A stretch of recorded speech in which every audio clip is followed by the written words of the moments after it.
Olá, sejam bem-vindos à nossa quinta e última aula do nosso mini curso de estudo, organização e produtividade. Nas aulas anteriores, nós tivemos uma breve introdução da disciplina do mini curso. Na segunda aula, nós discorremos um pouquinho sobre uma brevíssima teologia do trabalho. Na terceira aula, nós falamos um pouquinho sobre uma brevíssima teologia do tempo. Na última aula, falamos sobre uma brevíssima teologia do estudo, questões fundamentais que nos ajudam, né, a rever crenças no nosso coração, a rever algumas convicções erradas que nós temos, nos ajuda a desenvolver uma perspectiva, uma cosmovisão a respeito de questões que geralmente nós gostamos de deixar de lado quando falamos de teologia. E vimos que a forma como nós encaramos o nosso tempo, o nosso trabalho, o nosso estudo, a nossa produtividade tem muito a ver com a forma como nós cremos, principalmente a respeito da criação, da queda e da redenção de Cristo, da obra de Cristo em nossas vidas. Por mais que tenhamos investido bastante tempo nessas questões que são realmente as mais importantes e as mais fundamentais, eu gostaria de dedicar essa última aula para uma questão mais prática e que é muito importante, que eu acho que pode ajudar muito você que tem dificuldade de organizar o seu tempo, de organizar os seus estudos, os seus trabalhos, principalmente os trabalhos acadêmicos. Então, nessa aula de hoje, eu gostaria de trabalhar um pouquinho a respeito de projeto de estudo e falar um pouquinho dos benefícios de fazer um planejamento mais delicado e mais bem pensado a respeito dos seus estudos, sejam eles a médio, curto ou longo prazo, certo? A primeira coisa que a gente precisa compreender é entender que sistematizar e planejar o estudo é sim algo importante. Existe uma frase que eu gosto de usar sempre com os meus alunos quando eu falo sobre produção de texto. E é uma frase que é atribuída a Abraham Lincoln, que fala assim, se eu tivesse 9 horas para cortar uma árvore, passaria 6 horas afiando o meu machado. E essa é uma frase, né, que a gente, olha, você quer fazer uma coisa bem feita, às vezes o mais sábio é você gastar bastante tempo se preparando para fazer essa tarefa. Da mesma forma, a gente pode falar com os estudos. E por muito tempo, né, eu usei essa frase até lembrar ou redescobrir um versículo que está em Eclesiastes 10:10, que diz algo muito semelhante. E diz assim, Eclesiastes 10:10: trabalhar com um machado sem corte exige muito mais esforço. Portanto, afie a lâmina. Esse é o valor da sabedoria. Ela o ajuda a ser bem-sucedido. Qual é a sabedoria aqui? Antes de começar a estudar, planeje os seus estudos. E quando eu falo de planejamento de estudo, eu não estou falando só, eu preciso fazer uma prova, então eu vou planejar aqui como eu vou estudar. Estou falando de planejamento mais global de estudo, né? O que é que você precisa fazer e leve em conta coisas mais profundas, por exemplo, motivações. Quais são as suas motivações, por exemplo, pensando nos alunos de teologia, quais são as suas motivações para fazer um curso de teologia? Quais são os seus objetivos acadêmicos, seja a curto, médio ou longo prazo? Quais são os aspectos internos e externos que dificultam ou que facilitam a sua vida de estudos? E a partir dessas questões, né, que são importantes, a gente vai poder traçar um plano que vai te ajudar a ser bem-sucedido. E o fato é que a via de regra, nós somos sim maus estudantes, porque nós temos maus hábitos de estudos e muitas vezes nós não paramos para gastar tempo organizando, pensando por que eu vou estudar, por que eu vou fazer tal curso. E é importante que a gente faça isso. E eu faço esse convite. Como essa aula é uma aula mais prática, eu te desafio a fazer esse exercício prático de estabelecer, de desenhar, de escrever o seu plano de estudo. Quais são, então, os benefícios, né? Quais são as vantagens de escrever o seu plano de estudo, mesmo que você já esteja pertinho de terminar o seu curso de graduação, o seu curso de teologia, ou você já está muito bem avançado na vida? Lembra, nós fomos chamados para estudar, para conhecer. Deus está interessado em ser glorificado por meio do seu intelecto, da sua inteligência, do seu conhecimento. Enquanto estivermos vivos, né, somos chamados a aprender, a conhecer, a estudar todos os dias. Então, sempre haverá tempo, né, de estudo para ser planejado. Então, quais são alguns dos benefícios de um projeto de estudo? Primeiro, um projeto de estudo ele organiza as diversas atividades da pessoa. Infelizmente ou felizmente, nenhum de nós pode viver apenas para estudar, né? Mesmo aqueles jovens que moram na casa dos pais, geralmente têm outras atividades além do estudo. Então, nós, infelizmente, não podemos, ou felizmente, não podemos dedicar a nossa vida inteira simplesmente, né, e puramente aos estudos. Nós precisamos conciliar os estudos com muitas outras atividades. E quanto mais você vai caminhando na vida, outras atividades vão aparecendo, são os filhos, a casa, o casamento, o trabalho. E existem outras coisas também, o descanso, o lazer. Então, fazer um plano de estudos te ajuda a colocar todas as coisas em perspectiva e te ajuda a estabelecer o lugar certo para cada coisa que é importante. Lembrando que, dentro desse projeto, é preciso sempre rever o que é urgente e o que é importante, o que você pode fazer e o que você deve fazer. Um projeto de estudo também vai te ajudar a ter um maior rendimento do seu tempo de estudo. Lembrando que, às vezes, quantidade é diferente de qualidade, né? Às vezes, você pode passar 10 horas estudando e não rendeu nada. Às vezes você consegue se organizar, estuda 1 hora e que rende bastante. O importante, né, e o ideal é você usar a maior quantidade de tempo e ter o melhor rendimento possível.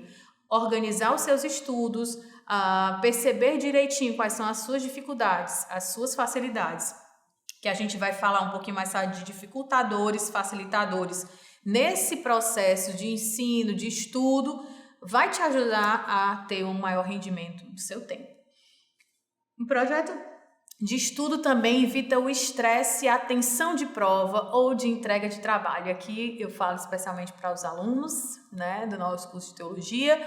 Quando você se planeja, quando você se organiza, por mais que o plano, né, o projeto de estudo seja algo maior, o projeto de estudo também contempla aquelas coisas menores, né?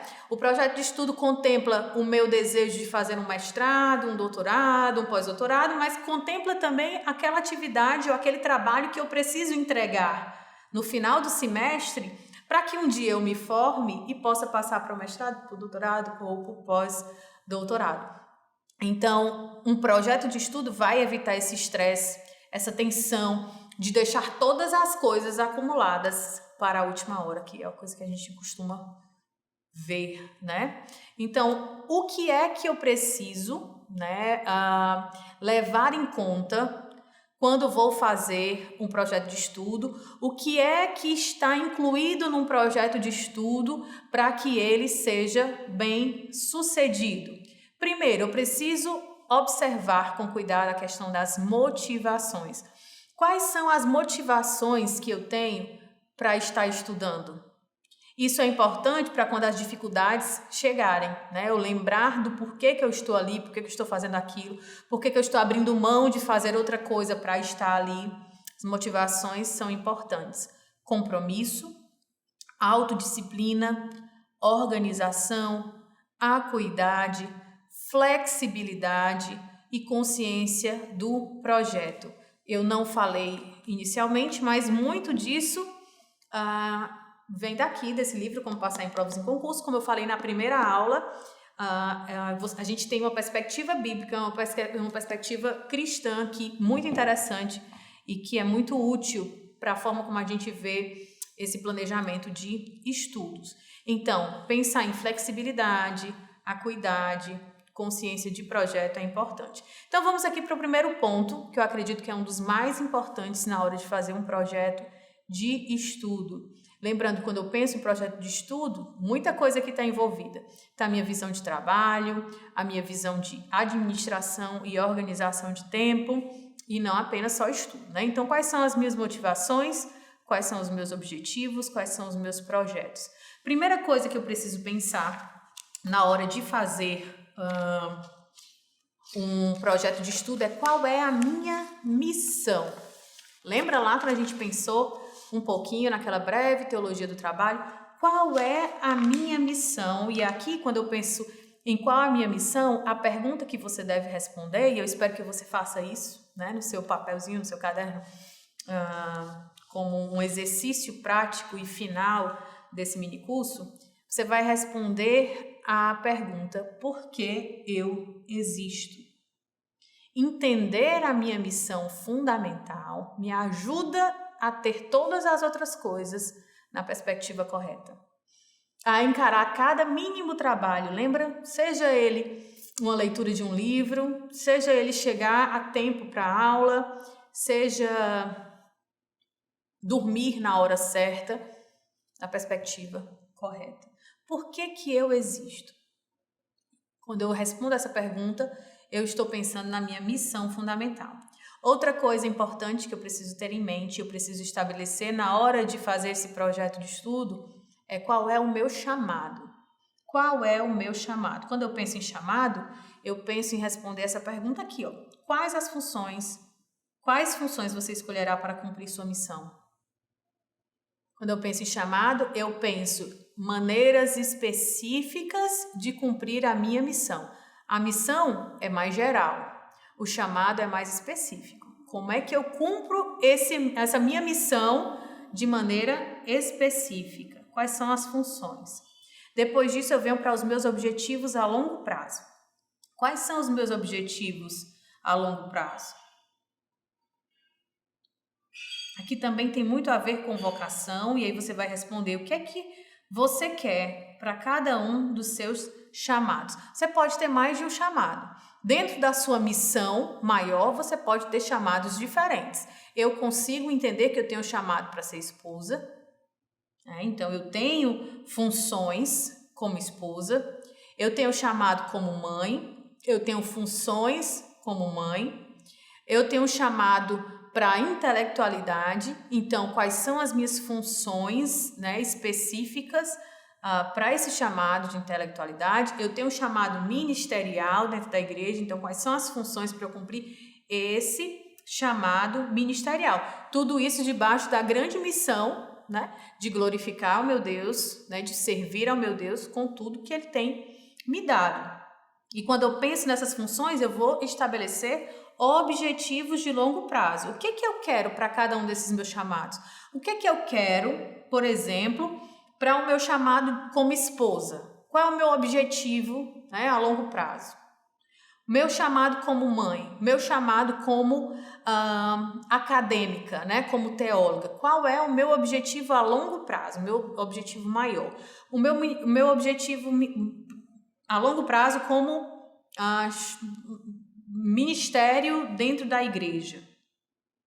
Depois disso, a gente tem os objetivos trimestrais, você pode colocar, ou objetivos de médio prazo, né? Vamos colocar em médio prazo. Eu coloquei trimestrais aí, seguindo um pouquinho o que propõe o Rainer. Eu prefiro colocar objetivos a longo prazo, que você pode pensar objetivos de 5 anos.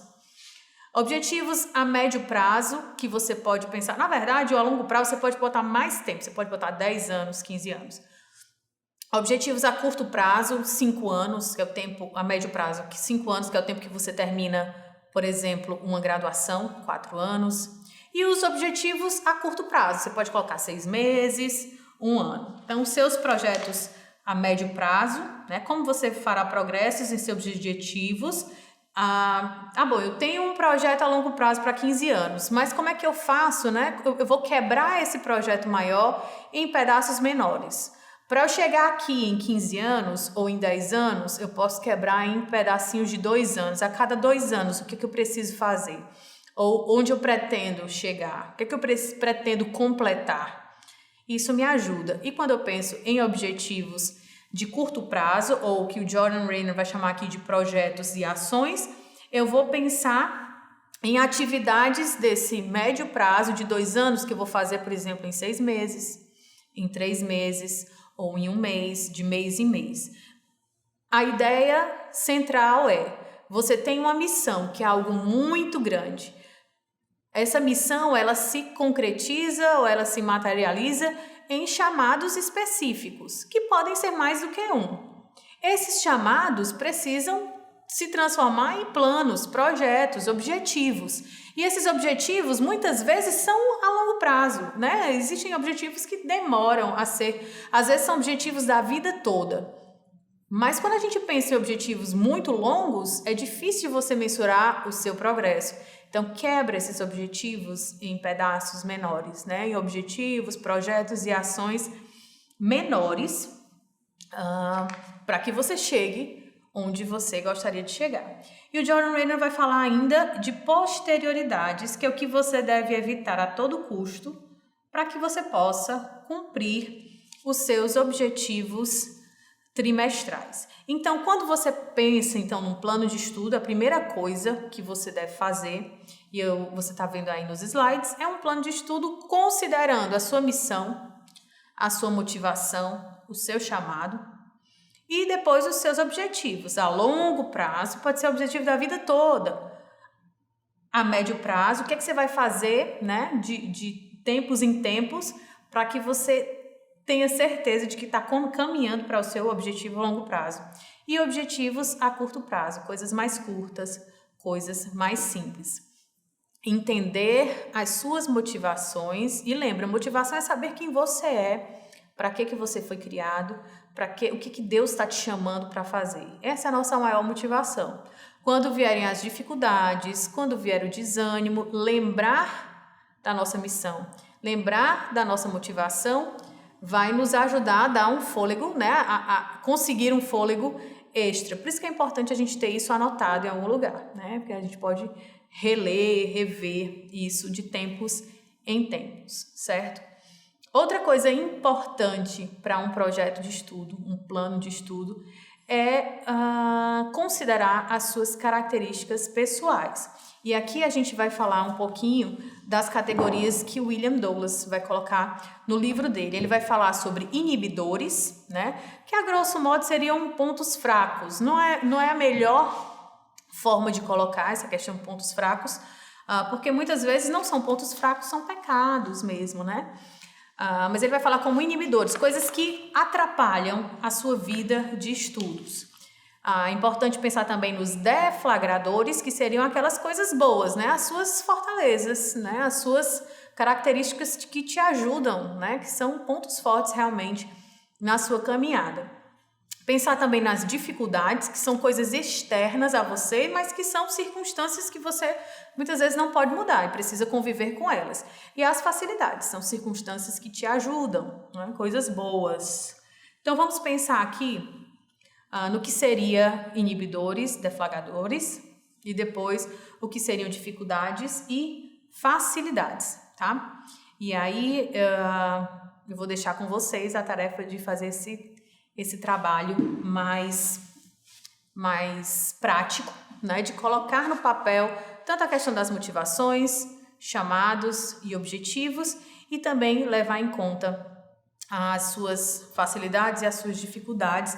Infelizmente, como é só um mini curso, né, uma prévia aqui daquilo que a gente tem no curso, nosso curso maior, eu vou deixar vocês, né, com esse gostinho, mas dizendo que já é um excelente começo, fundamental pensar nas suas convicções e rever também as suas motivações e também as suas dificuldades. Então, vamos pensar aqui em inibidores. Inibidores seriam o quê? Seriam falhas ou vícios internos que limitam o seu desempenho. E aí você pode pensar no medo, na insegurança, na preguiça, apatia, inveja, excesso de desejo por lazer. E é preciso, muitas vezes, um autoexame honesto. De olhar, olha, muitas vezes eu não estudo bem, eu não me dou bem nos estudos por conta de preguiça ou por conta de inveja. Eu vejo outra pessoa ali que está melhor, eu já me dizendo, também não vou mais não vou mais fazer. Ou excesso de desejo por lazer, comodismo. E é preciso, sim, confessar os pecados, né? E caminhar em arrependimento através, na verdade, das escrituras, no exercício mesmo de domínio próprio, um exercício guiado pelo Espírito Santo, de abandonar esses pecados para que você possa melhorar nessas áreas, né? Deflagradores, então, seriam o quê? Os deflagradores seriam aquelas qualidades e atitudes que permitem uma qualidade de vida melhor e um desempenho superior nos estudos. Por exemplo, existem pessoas que são muito dedicadas, que são muito focadas, que são muito persistentes, são muito alegres, são muito organizadas. Deus nos deu qualidades, né? Muitos de nós sabemos e precisamos ser conscientes dos nossos pecados, dos nossos vícios, das nossas falhas, mas precisamos ver também onde é que estão as nossas fortalezas, aquelas coisas boas, né, que Deus já tratou, já sarou dentro de nós, e a gente precisa aproveitar ao máximo as qualidades que já estão ali, né, as qualidades já existentes, ao mesmo tempo que buscamos corrigir, nós buscamos abandonar aqueles inibidores. Então, quando eu penso em inibidores, em deflagradores, eu penso de questões internas a mim. E elas são importantes. Se quem está estudando é você, né? O que está dentro do seu coração, as suas atitudes a respeito do trabalho ou da forma de encarar mesmo as atividades corriqueiras da vida, a forma de encarar é importante. Outra coisa que a gente também precisa pensar na hora de planejar o nosso estudo, fazer um projeto de estudo, é a respeito das dificuldades e as nossas facilidades. Quando eu penso em dificuldades, são as circunstâncias externas que prejudicam o estudo. Por exemplo, às vezes você não tem um lugar bom para estudar, né? Às vezes você trabalha muito, tem pouco tempo disponível para estudar. Às vezes você tem dificuldade financeira. Você não pode pagar um curso, você não pode... você precisa fazer uma jornada dupla de trabalho para poder dar conta, né, das demandas financeiras da sua casa. Então, é preciso levar isso em consideração. Existem circunstâncias que podem ser mudadas. Então, o que for possível mudar, você vai tentar mudar, né? Então, se o problema é um local ruim de estudo, você pode procurar outro lugar, né? Trocar outro lugar. E outras coisas que não podem ser mudadas precisam ser adaptadas. É preciso a gente se adaptar às nossas circunstâncias, por exemplo, que são imutáveis. Quem tem filhos pequenos, é preciso entender que aquilo ali é uma circunstância que não pode ser mudada. Então, você precisa se adaptar àquela realidade, né? E saber organizar as suas prioridades para utilizar, né, e viver da melhor maneira dentro das circunstâncias da realidade que Deus lhe colocou. Em compensação, nós não temos também só dificuldades, né? Nós também temos facilidades. Então, as facilidades são as circunstâncias que facilitam o nosso processo, o nosso projeto de estudo. Algumas pessoas não precisam trabalhar, né? Vamos pensar em mulheres que podem ficar em casa. Então, aproveite bem isso aí, né? Ou você precisa trabalhar assim, mas você tem um bom lugar para estudar quando você chega, né, do trabalho. Então, aproveite isso, tire o maior proveito possível. Às vezes você tem dinheiro suficiente para comprar todos os livros que você precisa, então tire o melhor proveito disso.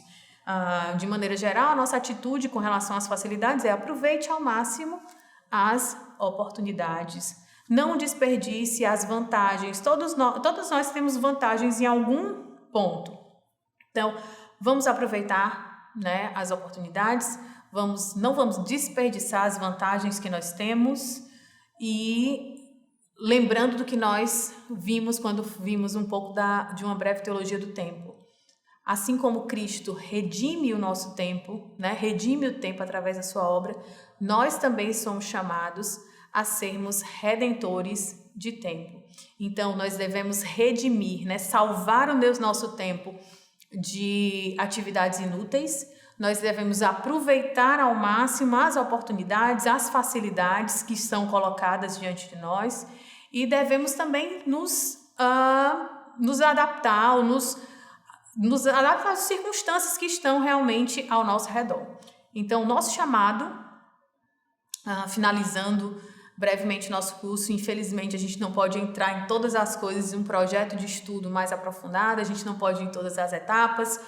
Convido a você a fazer o nosso curso completo, mas o nosso chamado para trabalho, para organização, para produtividade é sermos redentores do trabalho, do tempo, do estudo, lembrar para que nós fomos criados, lembrar sim também dos efeitos do pecado, né, que tenazmente nos assediam, e lembrar da redenção que nós temos em Cristo. Lembrar que em Cristo a nossa visão de trabalho, de missão, né, de propósito, ela é diferente. Nós somos cooperadores. Em Cristo a nossa visão do tempo é diferente. Em Cristo nós temos vida eterna, né? Nós temos perspectiva de futuro. Nós vivemos hoje à luz da eternidade. E em Cristo também o nosso estudo é redimido. Em Cristo nós temos acesso aos tesouros de sabedoria. Em Cristo nós podemos conhecer todas as coisas de forma muito mais plena, de forma muito mais profunda e muito mais verdadeira. Porque nele estão escondidos todos os tesouros de sabedoria. E Deus está interessado em ser glorificado por meio das nossas vidas, por meio da forma como nós utilizamos o nosso tempo, exercemos o nosso trabalho e demonstramos também o nosso desejo de conhecer mais ao nosso Deus. Espero que vocês tenham aproveitado bem o curso, espero que tenha aberto a sua mente de alguma maneira para mudar as suas crenças e ter uma cosmovisão bíblica a respeito desses assuntos. Espero que, se você tiver interesse, continue conosco assistindo, faça o nosso curso completo, vai ser um prazer caminhar por mais horas com você.